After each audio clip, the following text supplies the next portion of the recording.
habari za asubuhi. Habari njema. Ndugu watazamaji, jina langu naitwa Johnson Kakoko, mwalimu wa Kiswahili kutoka shule hii ya upili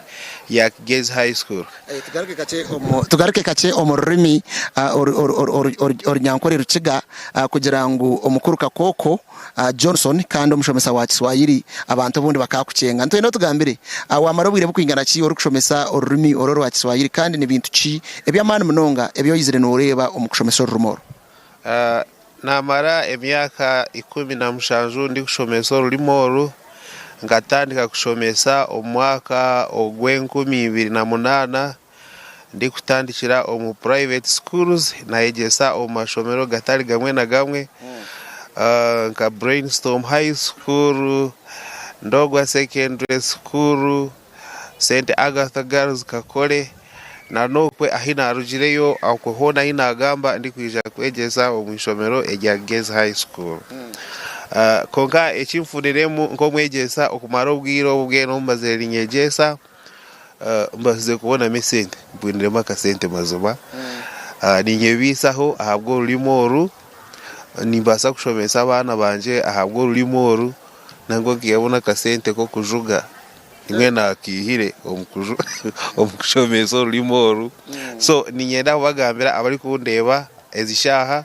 ururimi turuteke bamani ahabwo kuba nirubasa kutuwera nirubasa kuwera abana bitu okwebisaho okutunga emirimo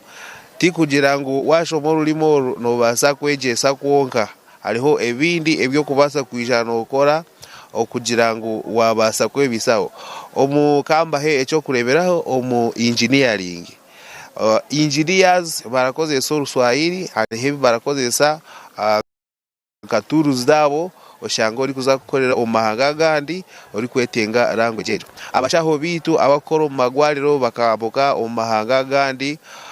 katugeze okuruganka okaza kukorera nka Tanzania okazo mwigwariro okashanga ori kwetenga kugamba n'abaturage bokwe abari kumanya Oruswahili nikikwanguhira waba ori omushomesa waba ori omushaho ori kumanya orurimi orwe. Abahinji abashubuzi emirimo yite ikora buri izoba abahinji abashubuzi abakora business international businesses abari crossinga bakazo mahanga gandi okwiyame bintu okubiguza omwihanga yabo no shanga bari kwetenga ururimi orwe. Yes. Hano yo mu Uganda Kiswahili tureberekera ko munonga umba byo kwerinda omu forces okukira munongo mu mahe police na handi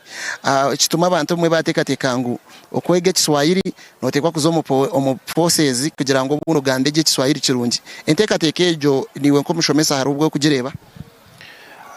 Abantu abemyaka abateje kigireho abateje kibweho abo buteje kibwangamba nyenka abakuru nibo bine entekateka nkejo ahabwo kuba obwire nkobwe no shangu abatabiri batunya bakabakira kukozesa ki Ekiswahili mwenu hati abantu abazire abakuzire abatanje kuleta abana bo mu mashomero batekateka ngo okwegesa Oruswahili abana nibo babegesa orulimi ogwa batuju narishi abakuturgunya orubabeni bakozeza konka echo niyenda bagambire entekateka ejo egwire abo kubanyowe ndebire abana nibashoma nkenyegeza abana abamwe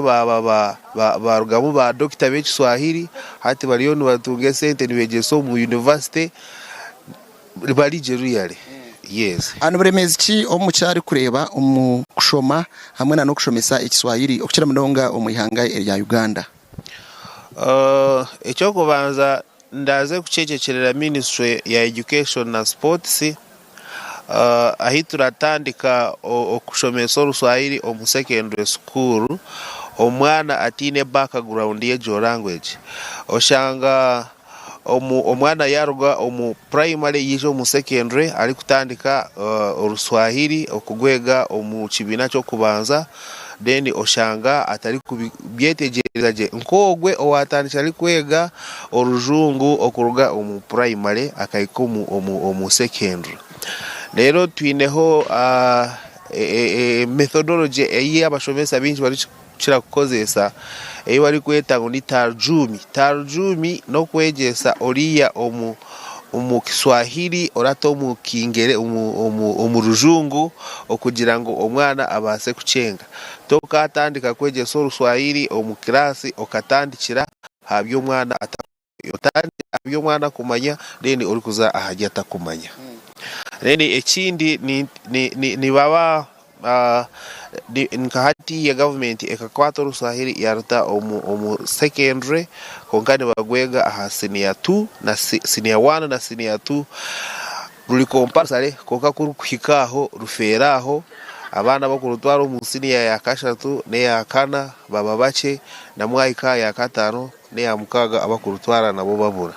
ekyo kiri kukireta no kugira government itekashitire mu muhimbo gw'amani okugira ngo omwana ya amanye ngu naza kwega ogwo Oruswahili rube compulsory okuruga omu senior 1 okuza senior 4 na yaza omu senior 6 abe namangu naza kugwega then ekindi nkizo bankeri eja Kiswahili World Kiswahili Day government teine budget titwine budget eyo kwereka ngu erizoba tushemerire kuba celebrating izoba nkeri sente zikurugo mu government ebyo byo kureba ni emikono y'abashomesa na wero wishazi abo kwija bakakwatiraho ejirango kugira ngo yabaho. Alright, antenda kusima mnonga omukuru